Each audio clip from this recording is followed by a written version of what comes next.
Hello friends, എല്ലാവർക്കും Pathu's tasty കിച്ചൻ്റെ പുതിയ വീഡിയോയിലേക്ക് സ്വാഗതം.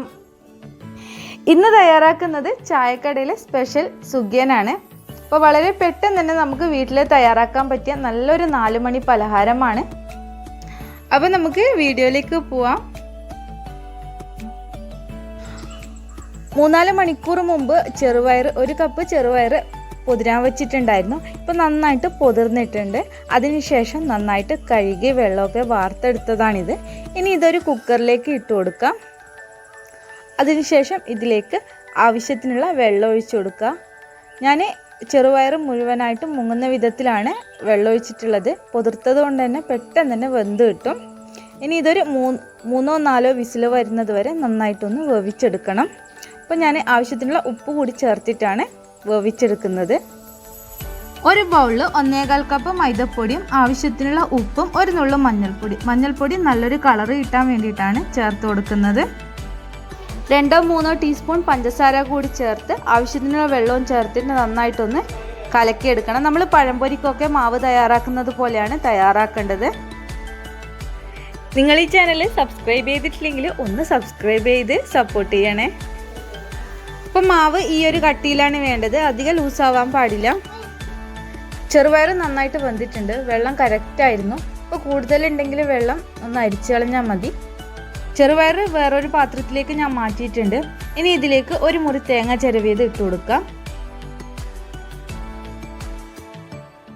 അതുപോലെ 3-4 ഏലക്ക ചതച്ചത് കൂടി ഇതിൽ ചേർത്ത് കൊടുക്കുന്നുണ്ട്. ഏലക്കപ്പൊടിയാണെങ്കിൽ 1/2 ടീസ്പൂൺ ചേർത്ത് കൊടുത്താൽ മതി.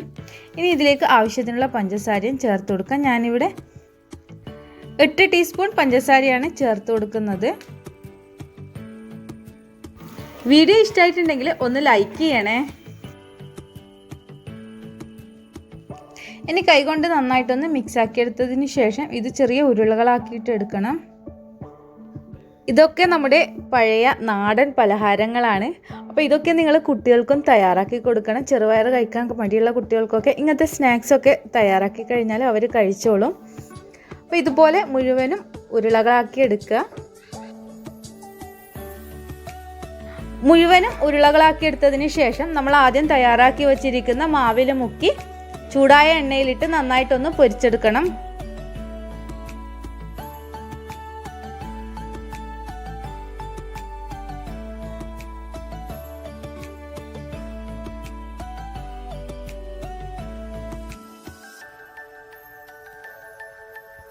ഒരു വശം നന്നായിട്ട് പൊരിഞ്ഞതിന് ശേഷം ഇതൊന്ന് തിരിച്ചിട്ട് കൊടുക്കുക. ഇങ്ങനെ തിരിച്ചും മറിച്ചൊക്കെ ഇട്ടിട്ട് നന്നായിട്ടൊന്ന് വേവിച്ചെടുക്കുക.